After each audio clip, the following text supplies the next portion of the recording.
नमस्कार बच्चों, मैं टी रुचिका, व्याख्याता गणित, शासकीय उच्चतर माध्यमिक विद्यालय बालक बस्तर से पढ़े तुहर द्वार में आप सभी बच्चों का स्वागत है।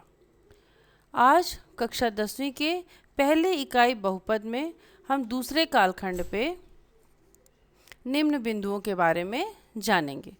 शेषफल प्रमेय, गुणनखंड प्रमेय तथा इन दोनों प्रमेयों से संबंधित प्रश्न हल करेंगे।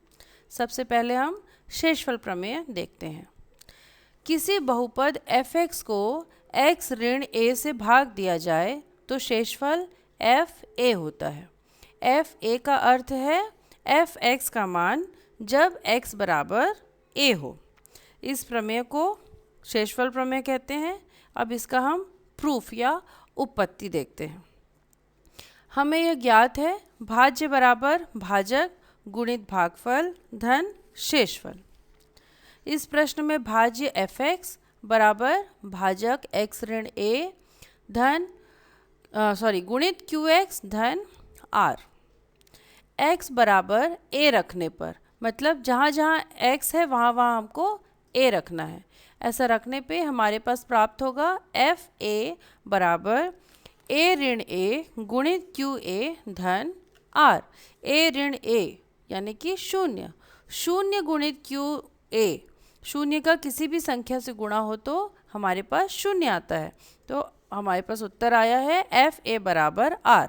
हमने r को शेषफल माना था, इसलिए यहाँ fa शेषफल हुआ। इस उपपत्ति से हमने पाया कि f(x) को x ऋण a से भाग देने पर शेषफल fa प्राप्त होता है। इस तरह यह प्रमेय सिद्ध होता है। इस प्रमेय से हम कुछ प्रश्न हल करके देखते हैं। आपके पाठ्य पुस्तक में पेज नंबर 10 में इसी प्रमेय से रिलेटेड कुछ क्वेश्चंस दिए हुए हैं। उनमें से कुछ क्वेश्चंस अपन हल करते हैं अभी, और बाकी के प्रश्न आपको स्वयं हल करने हैं। ये देखिए, यदि f(x) बराबर 2x ऋण a होता है और भाजक x धन a है, तब हमें शेषफल ज्ञात करना है।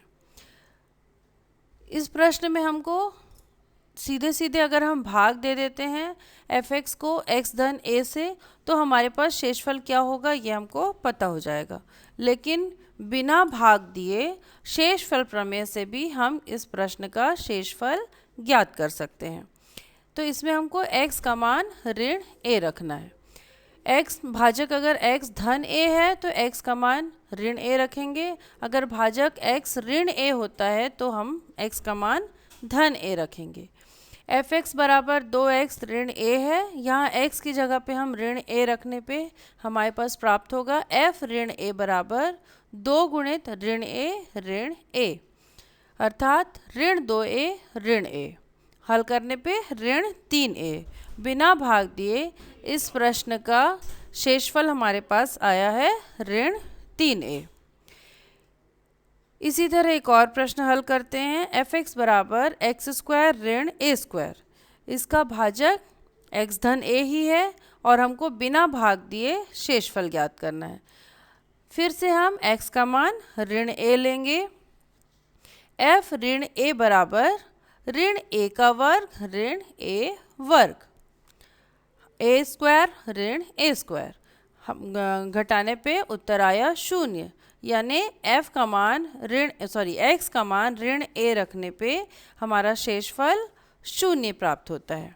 इसी तरह एक और प्रश्न उस पेज नंबर 10 पे दिया हुआ है, जिसे आपको स्वयं हल करना है। आगे हम देखते हैं खंड प्रमेय। यदि x बराबर a बहुपद f(x) का एक शून्यक है, जिसके लिए शेषफल fa बराबर 0 है, तब x ऋण a f(x) का एक गुणनखंड होता है। इसे हम इस तरह भी लिख सकते हैं, यदि बहुपद f(x) को x ऋण a से भाग देने पर शेषफल fa बराबर 0 हो, तब x ऋण a f(x) का एक गुणनखंड होता है। ये देखिए, f(x) बराबर gx गुणित qx धन rx। इसका उपपत्ति देखते हैं।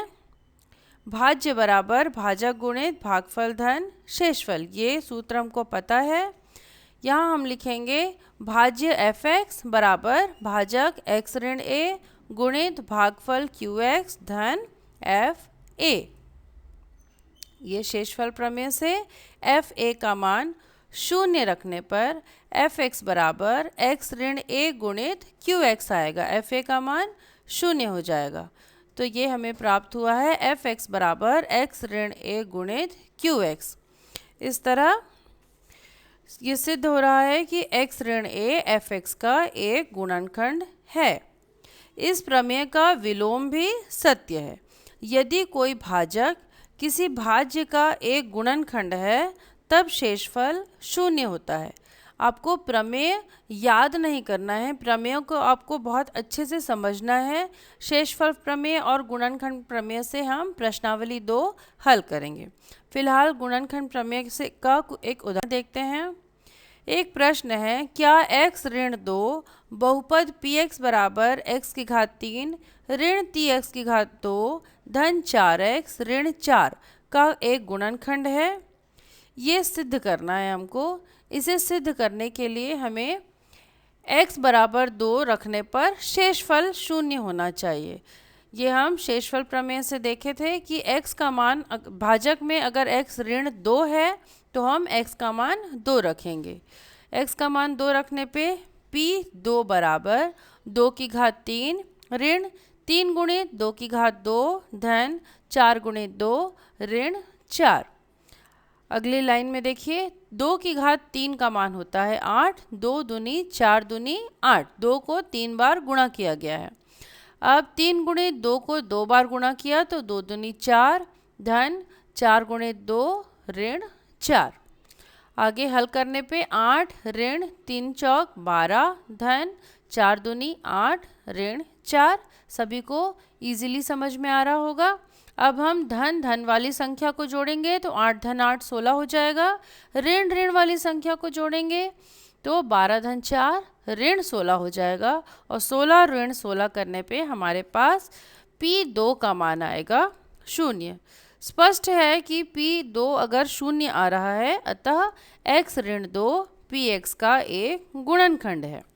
इसी तरह शेषफल प्रमेय और गुणनखंड प्रमेय के प्रयोग से के उपयोग से आप प्रश्नावली 2 को स्वयं हल करेंगे। हम इस प्रश्नावली से कुछ प्रश्न हल कर PDF आपको पर्सनली भेजेंगे। आप सभी बच्चों को पता है हमारा YouTube चैनल द तेनेटीज़ है, जिसे आपको लाइक करना है, सब्सक्राइब करना है और ये इन वीडियोस को शेयर करना है ताकि और भी ज़रूरतमंद बच्चों को ये वीडियोस मिल सके। और जिन बच्चों ने बेल आइकन अभी तक नहीं दबाया है वो बेल आइकन भी एक बार क्लिक कर देंगे ताकि हमारा अगला वीडियो उनके मोबाइल पे नोटिफिकेशन आ जाए। सभी बच्चों को दीक्षा ऐप के बारे में पता है। गूगल प्ले स्टोर से आपको दीक्षा ऐप डाउनलोड करना है। उससे आपके पाठ्य पुस्तक आपके मोबाइल पे आ जाएंगे, जिससे आज के वीडियो से प्रश्नावली 2 आपको हल करना है। धन्यवाद।